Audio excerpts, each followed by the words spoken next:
ప్రతి అమ్మవారి క్షేత్రంలో శివుడు ఉంటాడు, ప్రతి శివక్షేత్రంలో శక్తి ఉంటుంది.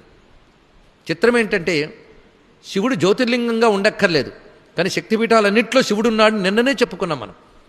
ప్రతి శక్తిపీఠంలో తాను లింగరూపి ఉంటేనే శక్తి అక్కడ ఉంటుంది, లేకపోతే భూమి ఆ శక్తిని భరించలేదు. అందుకు శక్తికి ఆధారంగా పరమేశ్వరుడు ఉండాలి. ఆయన ఆధారం చేసుకుని శక్తి వ్యక్తమవుతుంది. అందుకే వ్యక్తం అంబామయం సర్వం అవ్యక్తంతు మహేశ్వరం అని చెప్పినట్లు అవ్యక్తమైన ఈశ్వరుని ఆధారం చేసుకుని వ్యక్తమైన శక్తి కనబడుతుంది అక్కడ. అందుకే ప్రతి శక్తి క్షేత్రంలో శివుడు కూడా మనకు గోచరిస్తూ ఉంటాడు, వెతికితే కనిపిస్తుంది ఇక్కడ.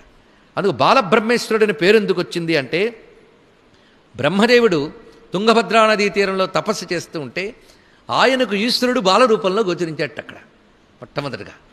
అందుకు బ్రహ్మకి ఈశ్వరుడై బాలరూపంలో కనబడ్డాడు కనుక బాలబ్రహ్మేశ్వరుడు.